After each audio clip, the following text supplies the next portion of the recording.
gusto. Mi nombre es Gerardo Quintero, soy periodista y estoy con una colega y amiga muy querida, Margarita Londoño. Pues, ¿qué puedo decir de Margarita? Margarita es directora de medios, periodista, escritora, cuentista infantil, narradora, senadora. ¿Qué se me queda? Directora del DAGMA, ambientalista, candidata a la alcaldía. Bueno, yo creo que, pero sobre todo, Margarita es una luchadora, ¿sí? Y una gran narradora. Y a mí me encanta eso de ella. Hoy pues nos congregamos para hablar de su libro, El día que llegó la ópera a Rosas. Y quería comenzar justamente con Margarita, pues dándole la bienvenida a Margarita. Gracias por estar acá con nosotros y contarnos algunos detalles de Gracias. este gran libro que escribiste. Y justamente quería conversar y arrancar contigo sobre el título del libro y cómo llegó esta historia a ti. Bueno, pues gracias Gerardo y gracias a la biblioteca y a Olga Mirelea, los organizadores de este gran festival de letras en Cali, por invitarme. Estoy muerta del susto porque realmente lo hemos hecho un par de veces, una vez con Auralú en el lanzamiento de la otra novela y ahora hace poco, hace un año, en el lanzamiento de esta, sí. Pero pues yo no soy de ambientes así intelectuales, entonces me muero el susto de tener que decir cosas inteligentes, Gerardo. Álvaro Tomás está ahí y él es el culpable, el único culpable de esta historia, porque con él y con mi querido Pedro, que fue mi compañero muchos años, nos reuníamos a tomar traguito y a hablar con María Eugenia, su compañera, y en esas tertulias Álvaro empezaba a contar sus historias del Cauca, de Popayán, de su amada Popayán, de Túquerres, y un día salió con esta historia que es inédita por su locura, por su realismo mágico, y metió muchas historias más que no logré meter en el libro, como que los indígenas miraban en los discos y miraban el huequito a ver si por ese huequito se salía algo, cosas como esas. Pero bueno, la culpa la tuvo Álvaro, porque desde que me contó esta historia me enamoré de ella y dije, esta historia tiene que llegarle a la gente algún día, ojalá como película, como guión, como lo que sea, y finalmente me decidí por el formato novela porque me permitía como más libertad para contar todas estas locuras. Así empezó. Bueno, lindo. Quería preguntarte, Margarita, cuando tú haces este libro, ¿tienes presente que lo que estás haciendo es más que una novela? Es un recorrido histórico por el país, porque tú sitúas la historia pues en 1930, justamente cuando se produce el cambio de gobierno, entra, digamos, un periodo del liberalismo, ¿cierto? Veníamos de una hegemonía conservadora, comienza el periodo de la Guerra Herrera y comienza también la guerra con el Perú.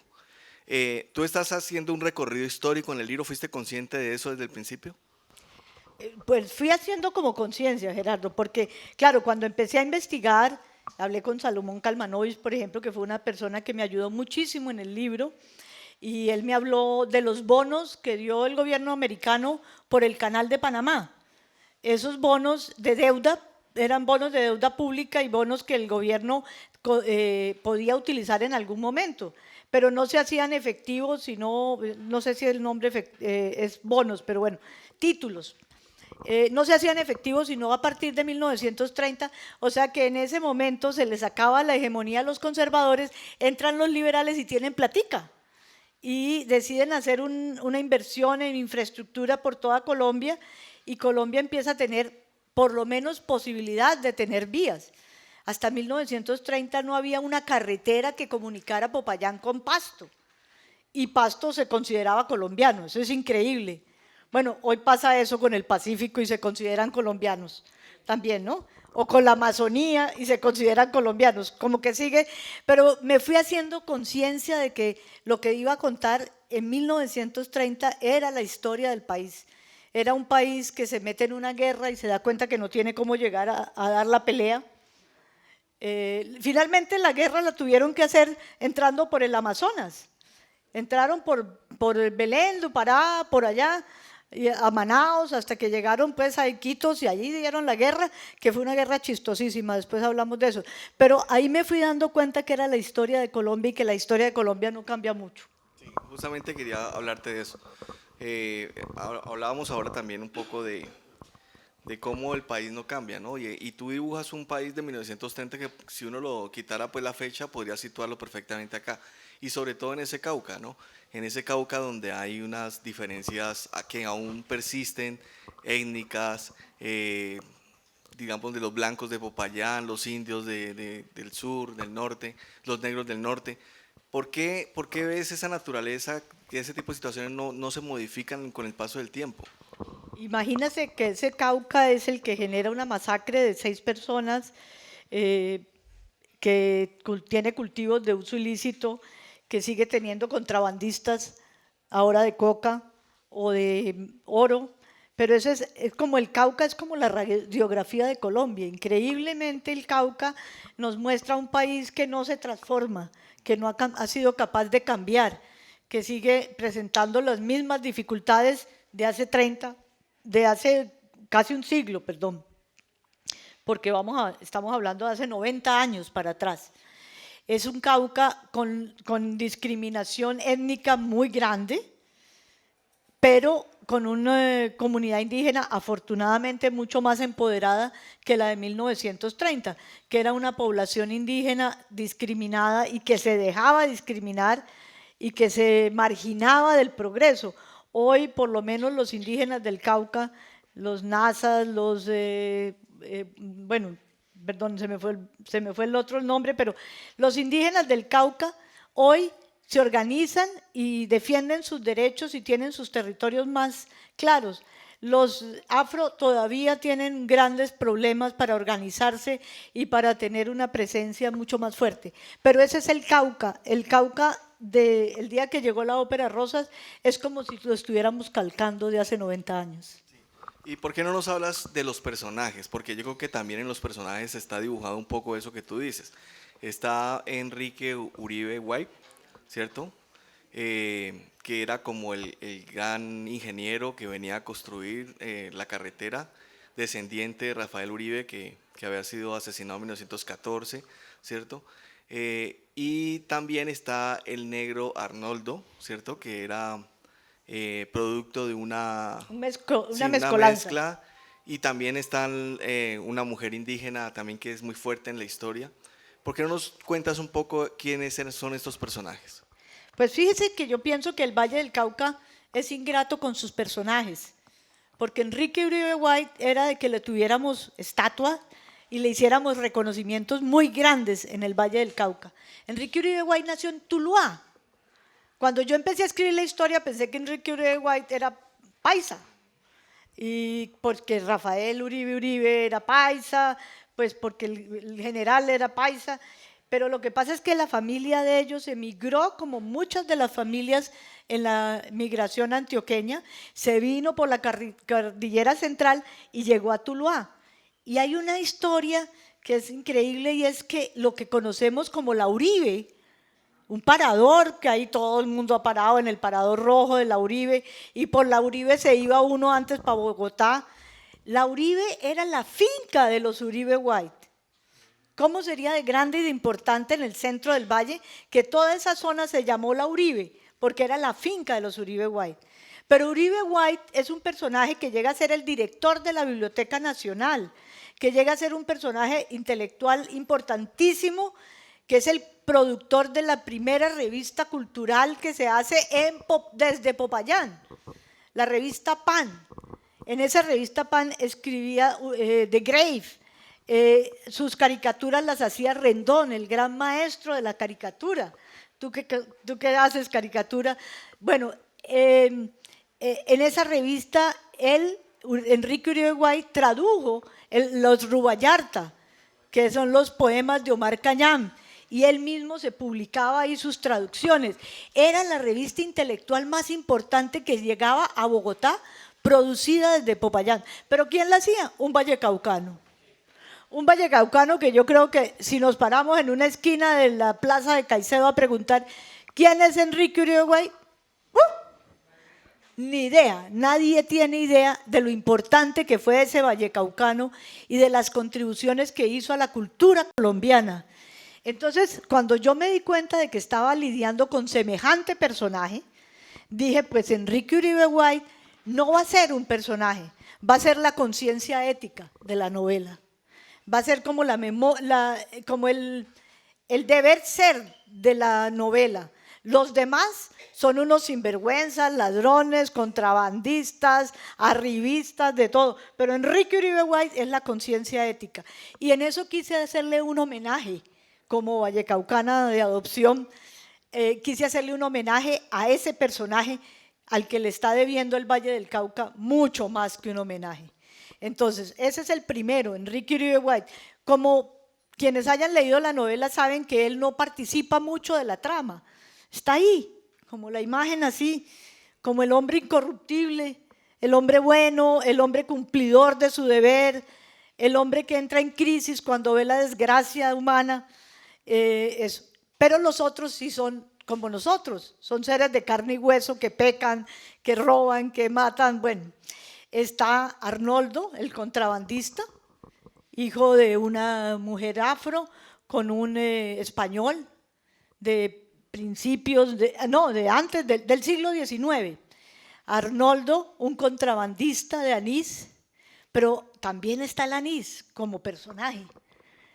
Porque es que es increíble que hace 90 años en Colombia fuera prohibido y proscrito y perseguido el anís. El anís estrellado. Ese con que se hace agüita de anís para que a uno no le duela la barriga. Era prohibido.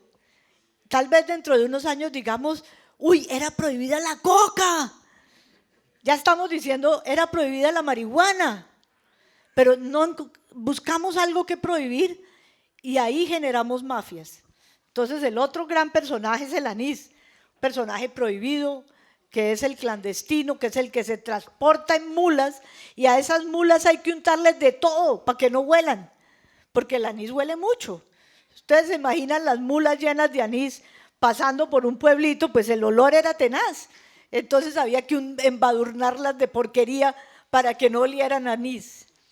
Bueno, está Arnoldo, está Josefa Calambás, una indígena que ha sufrido mucho, como muchas de las indígenas del Cauca, que fue violada en la casa donde trabajaba, que perdió el bebé y quedó estéril, pues para fortuna de ella, en el sentido de que pudo seguir ejerciendo después el oficio más antiguo del mundo y no quedar embarazada.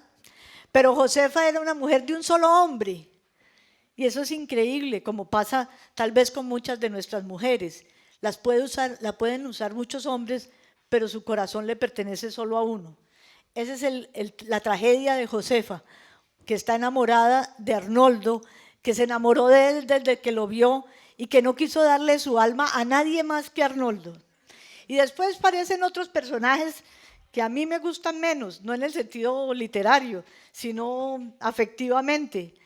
El Chaus, Alejandro Chaus, pues un poco en forma burlona usé uno de los apellidos más alcurniosos de Popayán, pero no es un personaje real. O sea, no es que en 1930 existió un Alejandro Chaus, dueño de una finca donde tenía un alambique de aguardiente, no. Es porque me lo imaginé, y me lo imaginé así, prosopopéico, popayanesco, amigo de las apariencias, y por eso él es como el otro extremo de Enrique Uribe White. Digamos que esos son los personajes. Ah, no, y hay otra, María Teresa de los Ángeles Cárdenas, que es la malvada, la que manipula a los hombres, la que quiere solamente ella, que le vaya bien a ella y a nadie más, que se aprovecha de la ingenuidad de Arnoldo para hacerle creer a Arnoldo que tiene acceso a una mujer de clase alta y que metiéndose con ella va a poder llegar muy lejos, y finalmente ella lo que hace es manipularlo. Margarita, está muy en boga en los escritores una técnica que es basarse en hechos reales y hacer tu propia versión. Tú hablabas ahora que la historia te la contó el señor Álvaro, tienes unos protagonistas reales, verdaderos, y tienes otros personajes que son producto de tu inventiva. ¿Qué tan viable y qué tan difícil es eso para un escritor? Pues es que la realidad es, a veces, como dicen, supera la ficción. Entonces la realidad de esta historia superaba la ficción en todo, porque era, digamos, también tuve un problema cuando la escribí, y es que yo había leído y visto hace muchos años la película Fiscarraldo y la novela, en donde también se habla de traer la ópera a Manaos, o a Iquitos, exactamente, porque la ópera ya estaba en Manaos. Pero, y esa era una ficción que yo tenía metida en la cabeza y decía, ¿cómo hago para escribir una novela y no parecer como que estuviera copiando la misma historia de Fiscarraldo? Entonces, pues primero basarme en una realidad muy distinta, que era la realidad del Cauca, la realidad de Colombia, la realidad de una Colombia en guerra con el Perú. Y tan supera la ficción la realidad que, por ejemplo, Salomón Kalmanovich me contaba que la guerra con el Perú fue un chiste. No un chiste, pues, porque las guerras no son chiste, pero un chiste ¿en qué sentido? Había dos guardias de frontera, uno al frente del otro, en el lindero entre Colombia y Perú. Y uno le quitó la novia al otro. Y entonces, pero él no sabía cuál había hecho cuál. O sea, los nombres importan poco. Pero la verdad es que un guardia le fue y le quitó la novia al otro. Y el otro guardia no supo más que decir, que escribir a su país y decir que el otro país lo había invadido. Entonces ahí llegó la historia a Bogotá y dijeron que Perú nos había invadido, o a Lima, y dijeron que Colombia había invadido a Perú y declararon la guerra. Y se declaró la guerra y cuando se dieron cuenta no había cómo llegar a dar la pelea. Entonces eso no estaba en Fiscarraldo. Y yo dije, para poderme distanciar de Fiscarraldo, tengo que echarle manos a la realidad colombiana, a la realidad de que no hubiera carretera, a la realidad de que declararan una guerra y no supieran ni cómo dar la pelea, a la realidad de un narcotráfico que en ese entonces se llamaba anistráfico, o yo no sé cómo, a ese narcotráfico de esa época y decir, esa realidad no es la de Fiscarraldo, no es la de Manaos, no es la de Iquitos, no es la de una ópera de verdad, porque la otra cosa era el realismo mágico que me contó Álvaro de traer una ópera en discos. Mi hermana Vicky, cuando supo que yo estaba escribiendo este cuento, esta historia, fue y se rebuscó en un anticuario y me consiguió un gramófono. Y ahí lo tengo. Vieran cómo suena eso. Y eso que pongo discos de esos de cantina, pues, porque no tengo sino discos de cantina. Pero yo me imagino a cómo podría sonar una ópera en un gramófono en Rosas Cauca. Entonces, nada de eso se parecía a Fiscarraldo. Y esa fue mi salvación. Porque si no iba a quedar un remedo de Fiscarraldo si no hubiera tenido una realidad tan fuerte como la colombiana. Tú hablabas, Margarita, ahora el tráfico de anís y con eso, digamos, arranca la historia que tú cuentas. ¿No te parece o no te causa mucha curiosidad que justamente digamos, ese contrabando que había en esa época sea de nuevo en el Cauca como hoy ocurre, o era en el Cauca como hoy ocurre con el tema de las drogas, de la coca y la marihuana? Bueno, eso lo que nos puede hacer es reflexionar de que en Colombia, donde hay ilegalidad, es donde no hay Estado, donde el Estado es incapaz de llegar con su oferta real. Y eso es el Cauca todavía. Todavía, increíble, la misma carretera a Pasto-Popayán es una carretera llena o ausente de Estado, llena de bandolerismo, ausente de Estado. A uno todavía le da miedo irse por tierra para Pasto, porque sabe que en el Valle del Patía o subiendo el Valle del Patía, ahí hay bandoleros, bueno, porque sabe ahora que en la cordillera occidental, después del Valle del Patía, está todo el narcotráfico, pero es la realidad, es decir, no, en Colombia, donde no hay Estado, hay ilegalidad y hay tráfico de lo que sea. Ahora, pues además de la coca y la marihuana, está el cultivo, perdón, las minería ilegal del oro. El Cauca entero está repleto de minería ilegal. El otro día fui a conocer Salvajina, que tampoco la conocía, es increíble. Hace 4 años fui a conocer Salvajina y uno se va por la carretera que bordea Salvajina y ¿qué encuentra a lo largo de toda la carretera? Minería ilegal. Minería ilegal en Socavón, porque he visto la minería ilegal en Río, que la he visto en el Chocó, pero esta es en Socavón. Y las mangueras de esas minas ilegales, ¿a dónde botan toda el agua? A la represa de Salvajina. ¿Y dónde viene el agua que toma Cali? De la represa de Salvajina. O sea que nos estamos tomando todo el mercurio, todos los venenos de la minería ilegal y está ahí. No es sino salir de Suárez, andar 10, 15 minutos, entrar a la represa y hacer el recorrido por toda la represa y todo lo que usted encuentra es minería ilegal. O sea que es falta de Estado. Esa falta de Estado también tú la evidencias cuando Uribe White, siendo un hombre, digamos, tú lo dibujas como una persona muy culta, que se sentaba con Guillermo Valencia a leer poesía, escribían poesía, leían, alejado, digamos, de todo el entorno agresivo que muchas veces estaba en ese proceso de la construcción de la carretera e incluso alejado de sus propios hombres, ¿no?, con los que trabajaba. Pero, y bueno, y además que era sobrino de Rafael Uribe Uribe, entonces muchos creían que era un hombre de guerra y realmente era todo lo contrario. Pero sin embargo hay un momento en que tú lo dibujas, en un instante en que él tiene que entrar al pueblo al final ya de tu libro, donde él tiene casi que poner el orden y llevar armas y agrupar gente y tiene que asumir un papel que él no tenía que asumir y que él no quería.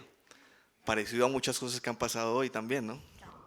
Y fíjate que cuentas esa parte, me parece tan interesante pensar que la intelectualidad muchas veces ha querido no meterse en la guerra, pero termina involucrada en la guerra. Le pasó a Uribe White en esa novela mía. Es decir, él lo menos que quería era la violencia, lo menos que quería era utilizar la dinamita para generar una tragedia, pero se le escapa la realidad de las manos. La intelectualidad no puede con la realidad violenta que está viviendo. Y eso también pasa en Colombia hoy en día. ¿Cuántos intelectuales quisieran estar al margen de la guerra, de la violencia? Pero nos alcanza la guerra y la violencia, como alcanzó a Enrique Uribe White. Y tan lo alcanzó que él termina siendo el que provoca la mayor tragedia de Rosas. Y eso lo hace a él entrar en una crisis profunda y cambiar de vida. Porque yo pienso que a los intelectuales esa confrontación con la guerra nos muestra que somos a veces inútiles, que no somos capaces de dar cuenta de una realidad que nos supera y que tal vez por mantenernos en ese Olimpo de lo académico, de lo intelectual, no queremos meternos en las luchas cotidianas, en los enfrentamientos cotidianos, como le pasó a Enrique Uribe, que ni siquiera quería que sus hombres fueran a la cantina y al burdel del pueblo, sino que se quedaran trabaje en eso muy uribista. Y en lo otro también. Pero que la realidad era que eso existía, lo demás existía, pasara él allí o estuviera o no, y finalmente eso termina destrozándole su proyecto de vida, que era ser un ingeniero exitoso, constructor de carreteras y un intelectual. Y termina sacándolo del Cauca, porque definitivamente en el Cauca él ya no cabía.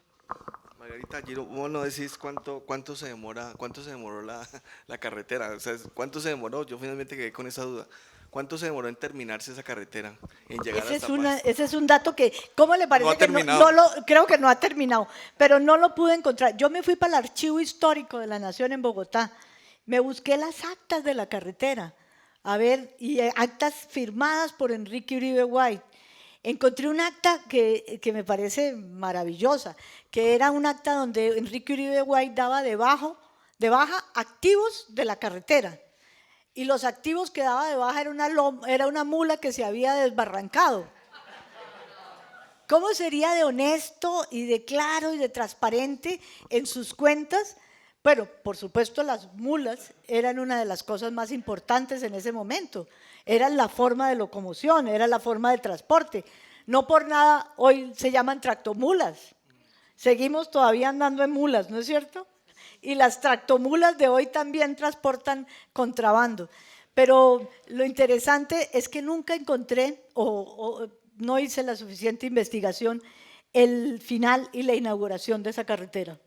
Margarita, cuando ahora hablabas de la utilización de ciertos apellidos, eh, digamos, de renombre en el Cauca, y que están además involucrados pues en problemas. Ahí tú dibujas a un personaje que es tramposo, que digamos que es de abolengo, pero hace cosas torcidas.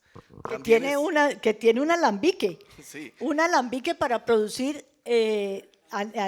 aguardiente de contrabando. ese también es una mirada que haces tú, también, digamos, un llamado de atención a la clase, digamos, dirigente colombiana de tantos años, a las familias tradicionales, de que también no se han metido de frente a hacer las cosas bien. Uy, por favor, ¿y cuánta gente no hay de apellidos alcurniosos involucrados en torcidos en este país? Estamos llenos. Y precisamente ese fue el jueguito o el pequeño esguince que le hice a la historia, usar un nombre, Chaus, por ejemplo, tan de renombre, para mostrar los torcidos. Un tipo que compraba anís de contrabando para llevarlo a sus haciendas cerca a Santander de Quilichao, donde tenía el alambique, podía producir aguardiente y hacer plata con eso más que con sus haciendas. O sea, el aguardiente de contrabando era lo que generaba mayor riqueza para el señor Chaus. Una doble moral allí. Era una doble moral y seguramente él en las conversaciones y en las reuniones en Popayán hablaría muy mal de los contrabandistas del anís. Y nunca se iba a dejar ver con Arnoldo. La vez que él se encuentra con Arnoldo en el parque principal de Popayán, lo hace casi de clandestino, porque no puede aceptar que lo vinculen con ese tipo de gentuza. Margarita, hablemos un poco de la producción del libro, del el trabajo previo, porque tú haces unas descripciones tan profundas, tan fuertes, que logras que uno como lector se transporte a ese instante, imagine lo que estaba pasando en esa época. ¿Cómo lograste ese nivel de detalle para uno poder interpretar esa época, esos caminos, los corredores por donde transitaba la gente, pero también los espacios de Rosas? Porque tú haces un dibujo de Rosas del municipio, ¿cierto? O que era un pueblo muy pequeño, pero lo logras dibujar con una manera muy exacta. Seguramente las Rosas de hoy es un poquito más grande, puede tener una cuadra o dos más, pero no era mucho. También allá con Álvaro y con la gordita fuimos a Rosas, fuimos a la cueva de Uribe. Con Álvaro Tomás entramos a la cueva de Uribe, porque cuando me echaba ese cuento en las tertulias a la luz de unos guaros y me contaba que había una cueva y que Enrique Uribe Guay se había ido a vivir de ermitaño a una cueva, yo no le creí. Pues un día me llevó a la cueva de Uribe, me hizo atravesar el río Patía, subirme a la cueva de Uribe y era una cueva pues en unas rocas ahí sobre el río Patía, llena de murciélagos y de cucarachas y de todo tipo de cosas. Entonces, haber visitado ciertos sitios, haber recorrido Colombia mucho, me permitió hablar, por ejemplo, parte del Cauca lo puedo reconstruir a partir del conocimiento que tengo de Boyacá, de los pueblos boyacenses, que tienen cierta similitud y parece que se hubieran quedado allá congelados en el tiempo. Entonces era fácil como recorrer eso, pero también haber ido al Patía, haber ido al Valle del Patía, a la Cueva de Uribe y haberme leído algunas historias, entre otras que me recomendó Salomón de esa época. Inclusive me recomendó una maravillosa que no me acuerdo el nombre, pero era el último y único libro que quedaba en la Biblioteca Nacional de esa novela, y era una novela sobre la guerra del Perú. Entonces tocó, para poder escribir en esa época, bueno, leerme los archivos del archivo histórico, leerme la revista Pan, leer mucho de la vida de Enrique Uribe White, y realmente me siento orgullosa porque fueron 5 años en que trabajé, no muy rápido, pero trabajé y trabajé hasta lograr un cierto tono de la novela que es el que uno percibe que es como trasladarse a 1930. Tú hablas de 5 años, pero uno pensaría en lo que cuentas que la historia que te cuenta don Álvaro debió haber sido antes. Es decir, entonces te iba a preguntar justamente por eso. Generalmente los escritores, periodistas, escritores, todo el que tenga que ver con esta parte cultural tan bonita, siempre tiene historias, alguna historia que se le queda, ¿sí? Una historia allí que uno siempre quiere contar y a veces pasa el tiempo y nunca la cuenta. ¿Tú saldaste esa deuda? Esta sí, pero estamos en otra. Por allá con Clarita Charria estamos en una que le hemos puesto La invasora del invasor y ya llevamos también ahí mascullando la historia varios años, ya empecé la investigación, ya estoy escribiendo, ojalá tuviera más ánimo y más fortaleza física para escribirla más rápido, pero uno siempre está mascullando historias allá, como escritor, allá en el subconsciente y dele, y a veces se levanta inspirado y dice, uy, voy a apuntar esta idea, o voy a buscar este tema, voy a investigar este tema para poder seguir. Por ejemplo, en esa que estoy trabajando, La invasora del invasor, es la historia también de una mujer real, Valvaneda Álvarez, que era la amante de un hombre real, Alfonso Barberena, el gran conocido como el invasor de tierras en el Valle del Cauca, injustamente conocido como el invasor, porque él lo que hacía era reclamar ejidos que no eran propiedad de nadie, sino que eran propiedad de la nación. Entonces esa historia también es bellísima y ahí la estamos moliendo despacito con la charria, tratando de que algún día podamos terminar una historia, pero uno siempre anda en deuda, como escritor siempre anda en deuda. Bueno, te hemos conocido haciendo unos escritos de cuentos infantiles, ¿cierto?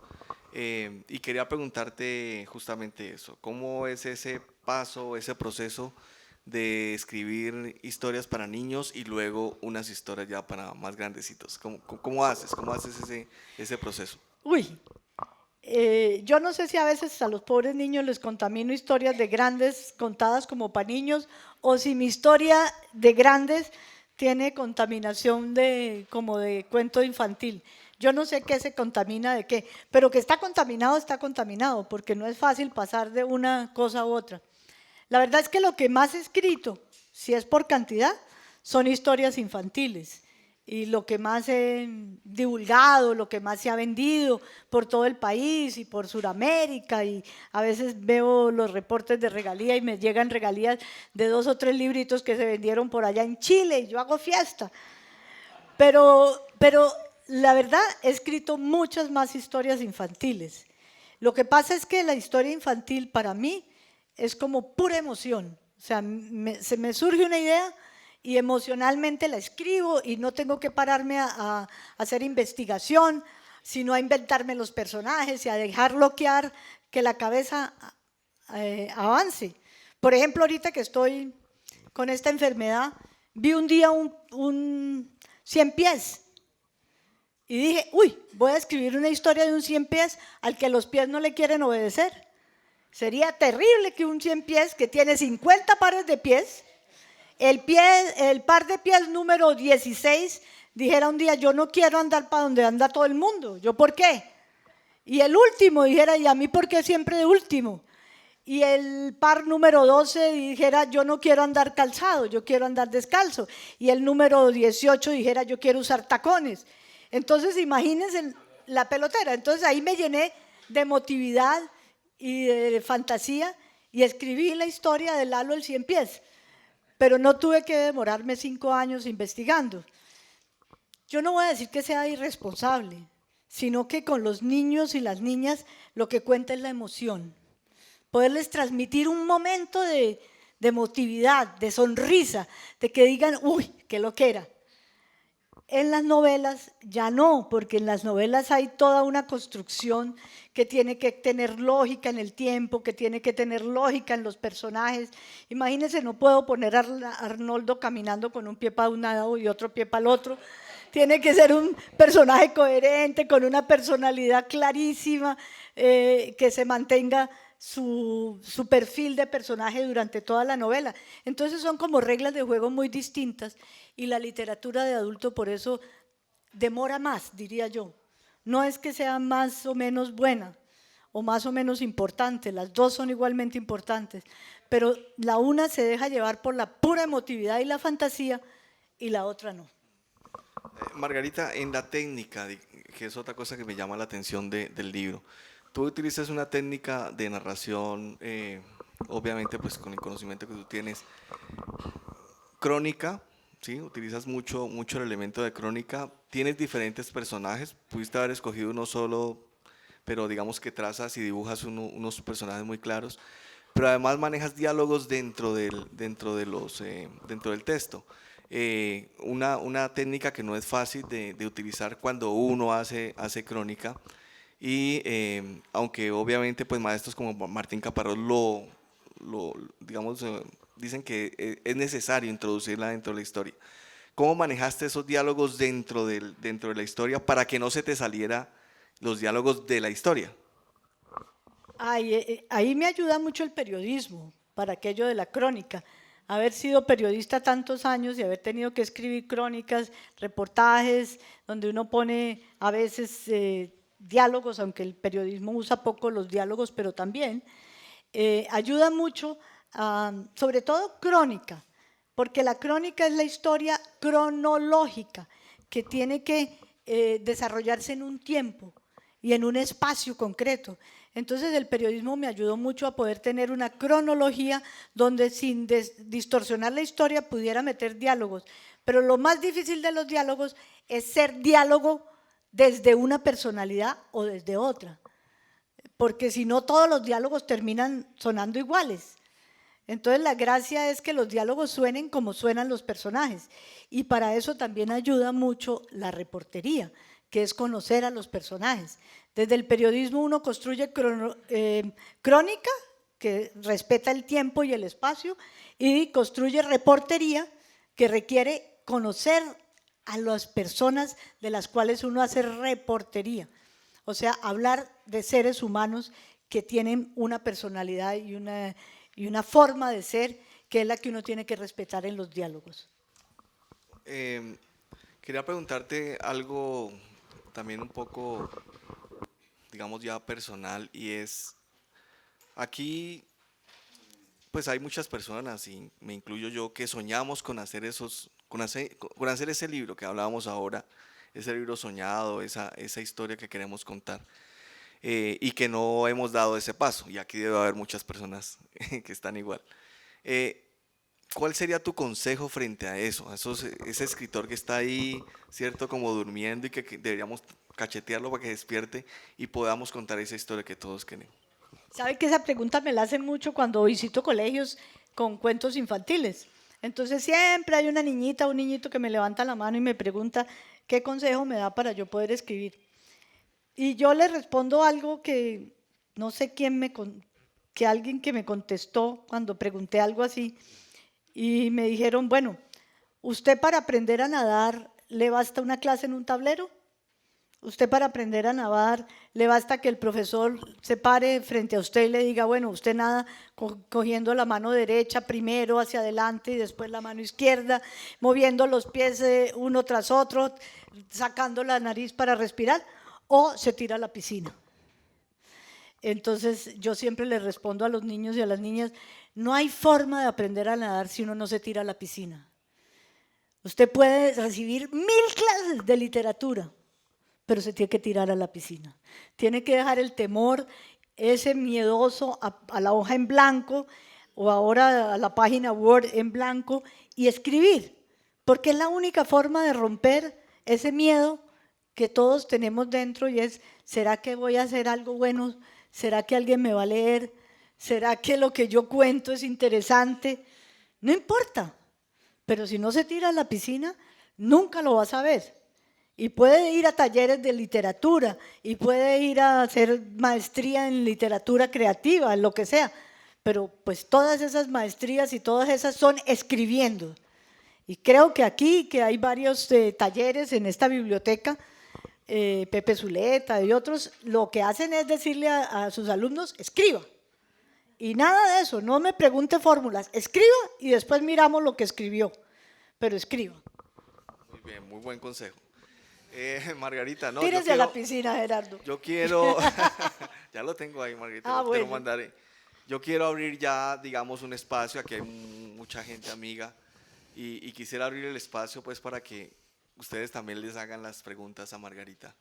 Entonces, nada, pues hablamos. Buenas tardes. Hola, es que... Más que una pregunta, es una anotación.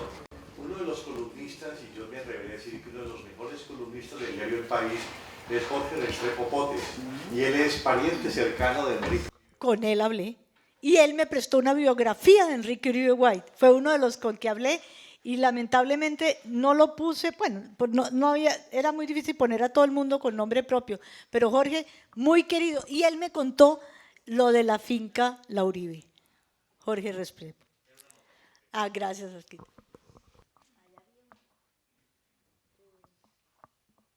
¿Había alzado la mano allá atrás? Danilo.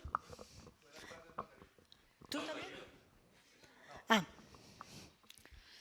Sí. Sí, buenas tardes, Margarita, y buenas tardes a todos. Yo sé que una novela no termina, es decir, en los espacios en los que has estado presentando tu más reciente novela, se te queda algo, es decir, en medida que vas conversando de tu novela y con la gente, ¿esto por qué no lo metí en la novela? ¿Algo pasó? ¿O ya la diste por terminada? Claro, existen estos espacios, afortunadamente, para seguir promocionándola, para seguir conversando de ella, pero no se queda siempre algo allí. ¿Una novela termina, mejor dicho, sería la pregunta? Pues cuando yo logré terminar el Ulises, que me impuse como obligación literaria terminarlo, porque ¿para qué? Pero eso son como 1000 páginas difíciles, que qué carajo. Yo dije, no puede ser que yo sea tan bestia que no me lo lea y que todo el mundo hable del Ulises. Yo no sé si todo el mundo lo habrá leído, pero hablan del Ulises y yo me lo tengo que leer. Cuando lo terminé dije, yo no puedo escribir una cosa tan larga. No soy capaz de escribir una cosa tan larga. ¿Por qué?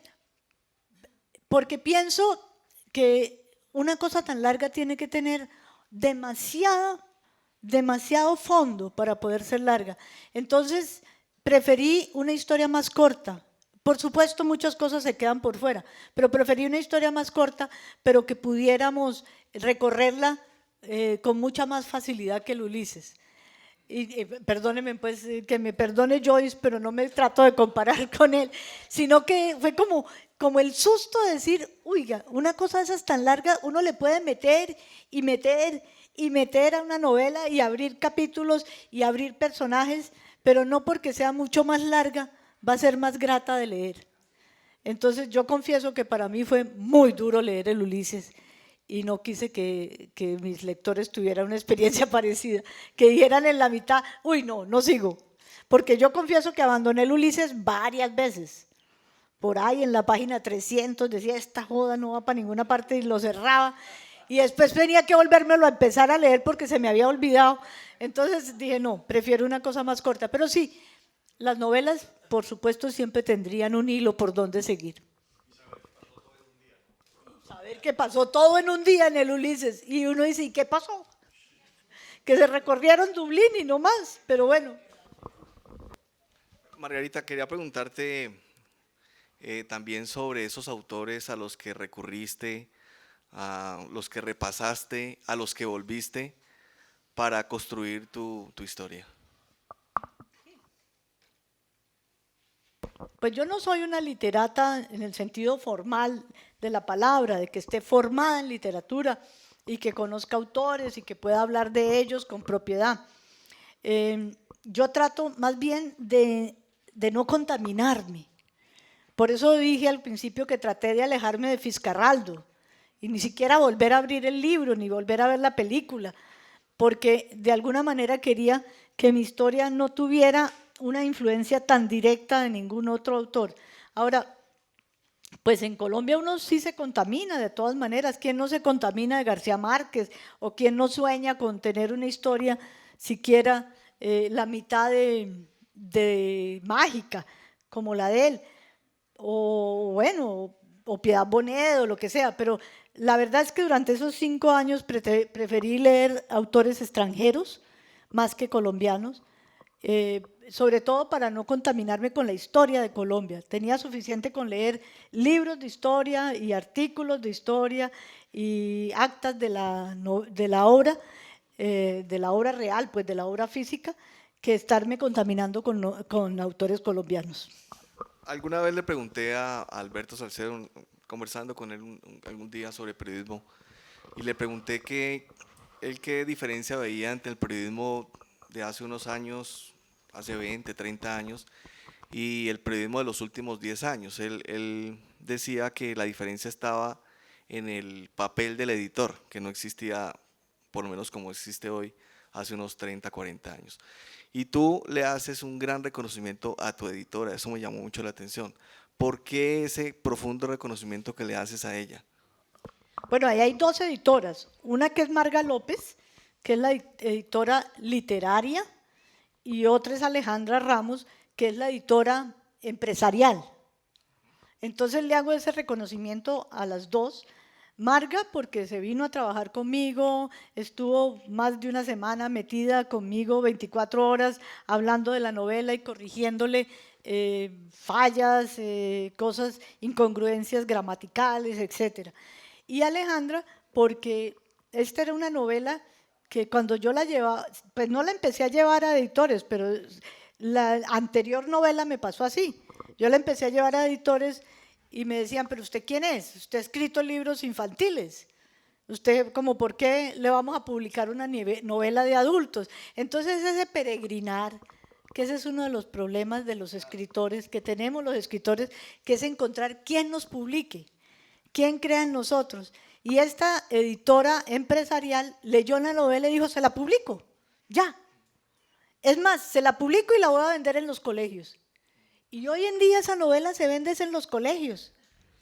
Increíblemente, bueno, de pronto hay gente que va y la compra en la librería nacional o lo que sea, pero a donde la venden, a mí me llevaron a un colegio en Bogotá y grado 10º, y los niñitos estaban con flores esperándome, felices de la vida, pidiéndome autógrafos como si yo fuera un artista, porque a ellos les había impactado la novela y se la habían leído, ¡prum! Entonces me pareció osada esta editora, que dijera, se la publico y la vendo para lectores jóvenes. Y así la está vendiendo. No, ahora entiendo por qué cuando uno compra el libro viene con cartilla. Con una cartilla donde hay una serie de preguntas de comprensión de lectura, básicamente. Porque ese es el modelo que están usando, esa casa editorial está usando un modelo, y es que cada libro va con una cartilla de actividades. Entonces, pues yo no sé, algunos literatos dirán, eso no es literatura, eso es para niños, pero efectivamente a mí me ha funcionado muy bien. La están vendiendo en los colegios y felices de la vida los niñitos y las niñitas se la leen, y uno dice, brutas, y esas cosas que yo dije ahí, la van a leer en 10º grado, qué pena, los papás que van a decir, pero la están leyendo. Ayer estuvimos, los que pudimos estar en la tarde-noche en una conferencia con Manuel Vilas y Santiago Gamboa, que estaba ahí. Se me quedó algo que decía Aura Lucía al final de la conferencia, y es que le dio las gracias a Manuel Vilas y ella dijo que ese libro había sido transformadora de su vida, ¿sí? ¿Tú crees en el poder transformador de las historias y a través de los libros especialmente? Pues creo y lo he vivido, sobre todo en la literatura infantil, que es la que más me consta, porque es que uno va a los colegios a visitar a los lectores, las y los lectores de mis historias, y hay niñitos y niñitas que usted siente que no son lo mismo después de haber leído una historia infantil. Yo creo en el poder transformador de la literatura. Cualquiera que sea la literatura, lo transforma uno. O bien porque uno termine peleando con el libro y diciendo, este libro como el Ulises. O bien porque se meta tanto en el libro que uno quiera parecerse a los personajes o quiera remedar situaciones de esas. Pero la literatura es transformadora, indudablemente. Ahora, hay unas que transforman más que otras, hay unas que uno desde la primera página ya es otra persona, ya por decir algo, pues decir la novela de Kafka, Metamorfosis, que empieza diciendo que el tipo amaneció convertido en cucaracha o en otro tipo de cosas, pues el que no se transforme leyendo eso, no se transforma leyendo nada. Hay literatura que lo transforma uno de sopetón y hay otra que demora un poquito más, pero para hacer buena literatura tiene que transformar. Ahora, yo estoy de acuerdo contigo, pero también quiero que lo veas en esta perspectiva y tú que trabajas con gente joven, con chicos. Digamos, hoy en todo este proceso de cambio, en este proceso de transformación tecnológica también, en donde en varios momentos se ha declarado la muerte del libro y de las historias también. ¿Cómo ves ese futuro? ¿Qué crees que puede pasar en torno a todo este proceso transformador de la literatura justamente? Puede que el libro físico, el formato físico, sea superado por el formato virtual. Pues hoy los muchachos y las niñas cada vez leen más en sus teléfonos inteligentes y en su tablet o en el computador. Entonces el soporte es lo de menos. El soporte físico puede cambiar a ser un soporte virtual, pero sigue siendo de fondo lo otro, la historia. La historia no importa en qué formato esté, pero que se lea es lo importante. Y aquí se sigue leyendo y se lee cada vez más. Y los niños y las niñas a los que tanto fregamos porque están pegados al celular, están leyendo inclusive más que lo que leíamos nosotros, que solo leíamos cuando por fin nos sentábamos frente a un libro. Ellos están leyendo todo el día, a veces solo chat, pero imagínense que tienen que escribir todo el tiempo chat y tienen que tratar de sus chats que sean inteligentes para llamar la atención. Entonces yo no le tengo miedo al formato, que cambie el formato. Bienvenidos los formatos virtuales. Acabo de firmar un contrato para que mi otra novela sea pasada a un formato de lectura. No se llama audiolibro. Audiolibro. Y dije yo, bueno, ¿será que a alguien le interesan los audiolibros? Pues seguramente que sí. Entonces los formatos están cambiando. Pero así como cambiaba el formato del periódico, hoy el periódico es distinto. Hoy el periódico, yo no leo periódicos en físico, ni uno, pero me leo todos, desde el New York Times hasta la Folia de Sao Paulo, hasta el Mercurio de Chile, todos en virtual. Y eso es una maravilla, no hay que tenerle miedo al formato. Y hay que aceptar que detrás de cada formato siempre lo que está es una historia escrita o hablada en un idioma que hay que dominar. Pues qué bien, Margarita. Gracias por eso, gracias por estar acompañándonos a nosotros, gracias por tu libro. Esperamos muy pronto tu nueva producción. Ay, Auralu quería decir algo. Bueno, fuera de felicitarla, yo quiero hacerle una sugerencia en la parte editorial.